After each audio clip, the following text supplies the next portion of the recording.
हाय, मैं डॉक्टर विश्वरूप चौधरी। उनके कुछ सवाल हैं और मेरे जवाब। पहला सवाल, ये सारे सवाल ब्लड प्रेशर जुड़े हुए सवाल है। पहला सवाल है, आप डायबिटीज़ को बीमारी नहीं मानते, क्या बीपी के साथ भी ऐसा ही है? एग्जैक्टली ऐसा ही है। मैं आपको एग्जांपल से एक्सप्लेन करता हूँ, 1 मिनट लगेगा समझने में आपको। एक पेशेंट जैसे ही वो डॉक्टर के ऑफिस में जाता है, जैसे वो डॉक्टर को देखता है, उसका ब्लड प्रेशर बढ़ना शुरू हो जाता है। जितना बूढ़ा डॉक्टर उतना ज़्यादा ब्लड प्रेशर, जितनी सारी डिग्रियां उतनी ज़्यादा ब्लड प्रेशर और बढ़ जाती है। जितना बड़ा हॉस्पिटल, जितना महंगा हॉस्पिटल, मानो कि ब्लड प्रेशर और बढ़ जाता है। तो वो जो ब्लड प्रेशर है वो उस पेशेंट का अपना एक्सेस ब्लड प्रेशर नहीं है, that is because of the doctor itself. और जैसे ही वो हॉस्पिटल से बाहर निकलता है, ब्लड प्रेशर दोबारा नॉर्मलाइज हो जाता है। इसे कहते हैं मेडिकल भाषा में व्हाइट कोट सिंड्रोम।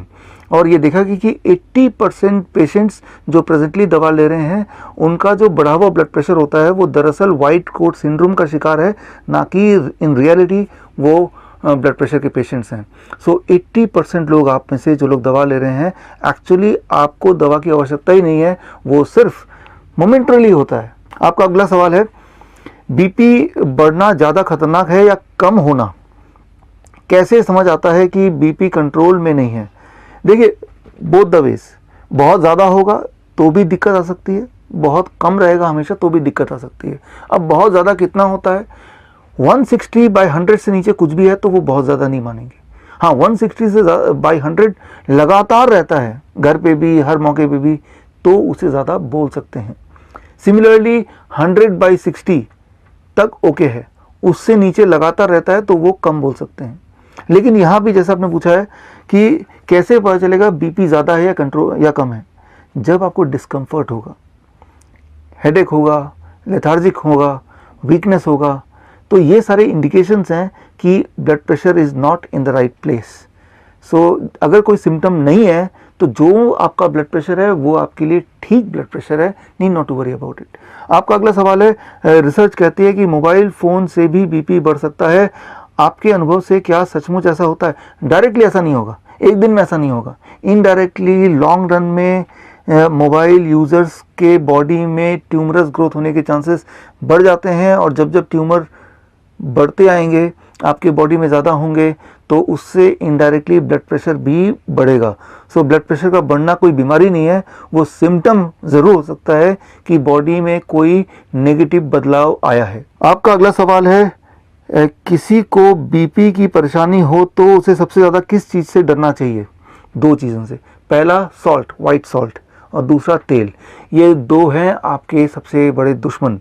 ये दोनों चीज़ आप कम कीजिए, छोड़ दीजिए। बीपी अगर है भी, पहली बात तो मैंने आपको बताया, 160/100 लगातार रहना, हर सेटिंग में रहना, उसे आप बीपी मानेंगे। आपका अगला क्वेश्चन है, गुस्से में बीपी बढ़ना एक मुहावरा या व्यंग्य की तरह लिया जाता है, क्या गुस्से लोग बीपी का ज़्यादा शिकार होते हैं? देखिए, गुस्से में आंसर इज यस। गुस्से में रहेंगे तो आप का बीपी उससे बढ़ता है। एक्चुअली गुस्से में रहने से, जब हम गुस्से में होते हैं तो बॉडी स्ट्रेस हार्मोन प्रोड्यूस करता है। स्ट्रेस हार्मोन जो है वो हमारी बॉडी को प्रिपेयर करता है इमरजेंसी सिचुएशन को हैंडल करने के लिए। लेकिन अगर हम लगातार गुस्से में रहेंगे तो स्ट्रेस हार्मोन की मात्रा इतनी बढ़ जाएगी, एंड स्ट्रेस हार्मोन जब ज़्यादा होगा, दैट में lead to high blood pressure. So ये सही बात है, गुस्सा contributes to high blood pressure and that may contribute to heart attack, brain stroke, etc.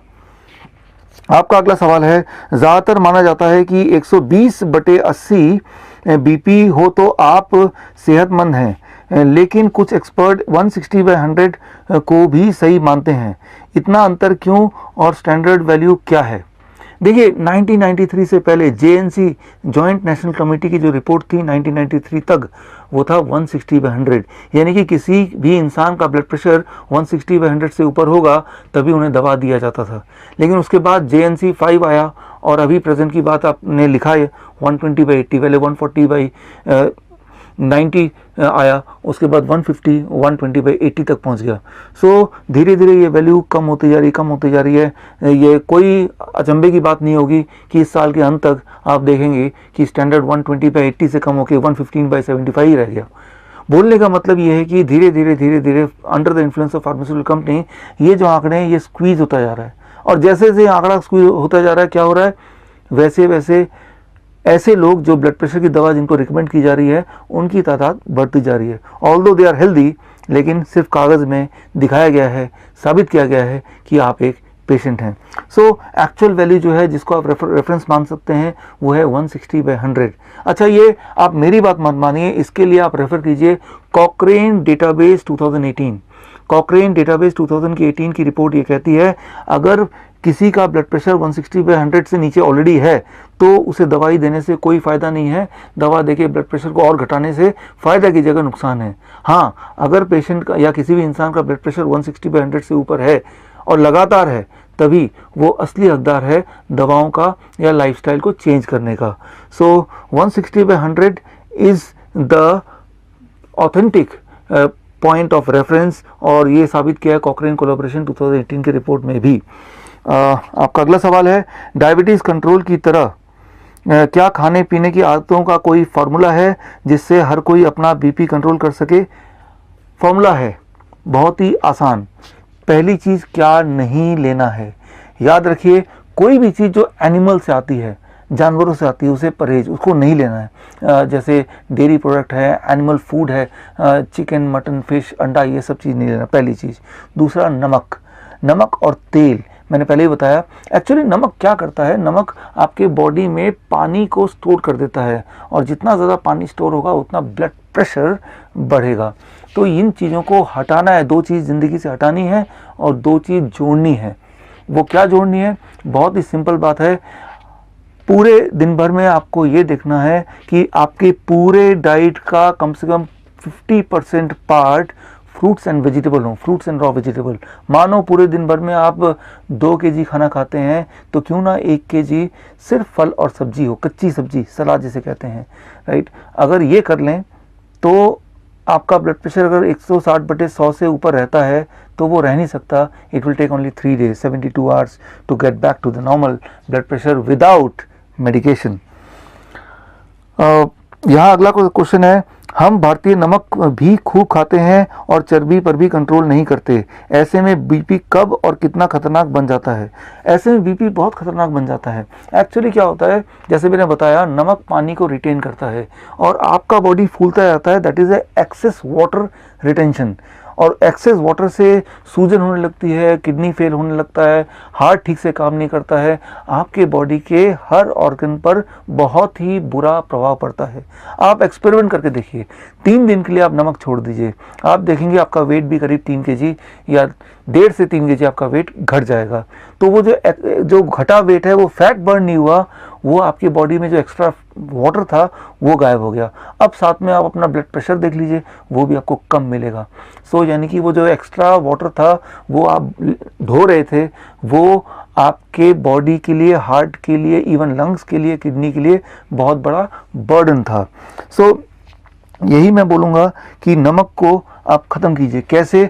एक याद रखिए बात, बहुत ही सिंपल, इंसान का बना हुआ कोई भी वस्तु में नमक खूब होता है, सोडियम बहुत ज़्यादा होता है। बिस्किट है, ब्रेड है, कोई भी पैक्ड फूड है, और भगवान के बने हुए किसी भी वस्तु में सोडियम, नमक बहुत ही कम होता है, जैसे fruits and vegetables, nuts, seeds, green leaves. So आप कोई भी चीज़ जब खाएं तो अपने आप से पूछिए, ये भगवान ने बनाया या इंसान ने बनाया? भगवान ने बनाया तो फ़ौरन खा लीजिए, उसे कुक करने की आवश्यकता नहीं है। ऐसा कर पाएंगे तो आपकी बीपी अगर बढ़ी है तो घट जाएगी, और बढ़ी नहीं है तो बढ़ेगी नहीं। अगला क्वेश्चन यह है, क्या बच्चों को भी बीपी की समस्या होती है? बच्चों को बीपी की समस्या होती है, डेफिनेटली होती है। अगर हाँ तो किस उम्र से और किन बातों का ध्यान रखना चाहिए? करीब 15 साल, 16 साल। उससे पहले बॉडी क्या करता है, बॉडी का एकोमोडेटिव मैकेनिज़्म है, डाइवर्जन मैकेनिज़्म है, जिसकी वजह से वो सॉल्ट कितना भी खाएंगे, चर्बी कितना भी खाएंगे, उसके बाद भी ब्लड प्रेशर एक पर्टिकुलर रेंज के अंदर ही रहेगा, because it will contribute to something else, right. वो बर्डन करेगा हार्ट और बर्डन करेगा किडनी पे ब्लड प्रेशर को मेंटेन करने के लिए।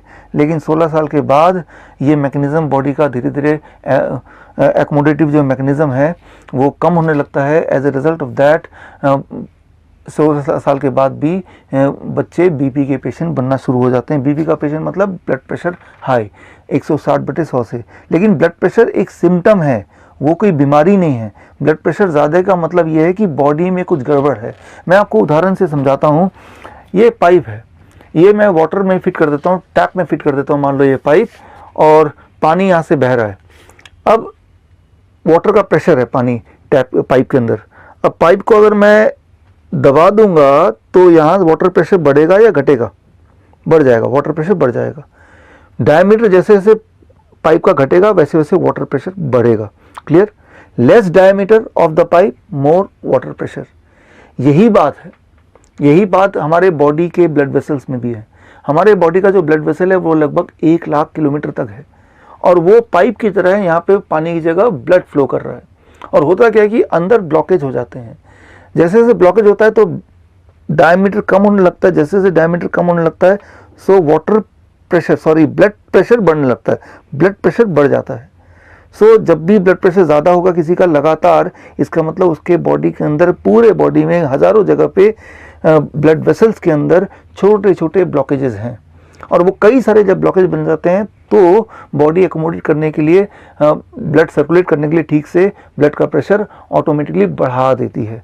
सो ब्लड प्रेशर प्रॉब्लम नहीं है, प्रॉब्लम यह है कि बॉडी में इंडिकेशन है कि बहुत सारे छोटे छोटे ट्यूमरस ग्रोथ है या ब्लॉकेजेस हैं।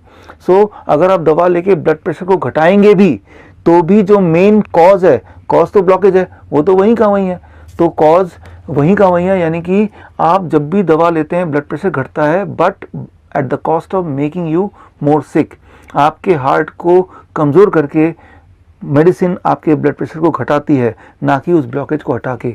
लेकिन अगर आप अपने 50% डाइट भी फ्रूट्स एंड वेजिटेबल का कर देंगे, कच्ची सब्जी और फल का कर देंगे 50% डाइट, तो धीरे धीरे ब्लॉकेज कम हो जाएगा। करीब 1 महीने से 3 महीने में। कैसे पता चलेगा ब्लॉकेज कम हो गया? बड़ा सिंपल, आपका ब्लड प्रेशर नीचे आने लगेगा, आपकी एनर्जी लेवल बढ़ने लगेगी, आपका एक्सेस वाटर रिटेंशन कम होने लगेगा, आपके बॉडी में जो सूजन रहता होगा तो वो गायब हो जाएगा।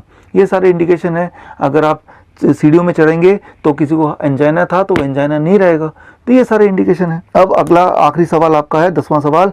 आप बीपी की दवा कंपनियों और बाजार का फैलाया हुआ डर कहते हैं, ऐसा क्यों? देखिए, ब्लड प्रेशर की जो दवा है, जैसे ही आप लेंगे तो सबसे पहली बात, ब्लड प्रेशर की दवा पे 2 साल तक रहेंगे तो आपका ब्लड शुगर भी बढ़ने लगेगा, कोलेस्ट्रॉल भी अनयूजुअली बढ़ने लगेगा, राइट। तो मतलब एक दवा से 2 और दवाइयाँ आपको अल्टीमेटली लेनी पड़ेंगी। 73% पेशेंट जो ब्लड प्रेशर की दवा लेते हैं वो ब्लड शुगर की दवा भी लेते हैं और कोलेस्ट्रॉल की दवा भी लेते हैं। सो अगर आप जॉइंट नेशनल कमेटी 4 को देखेंगे, उसके सारे मेंबर्स को देखेंगे, उसमें से 70% ऐसे मेंबर हैं जो किसी न किसी बड़े फार्मास्यूटिकल कंपनीज के एजेंट या डायरेक्टर या किसी न किसी प्रेसिडेंट, वाइस प्रेसिडेंट या शेयर होल्डर हैं।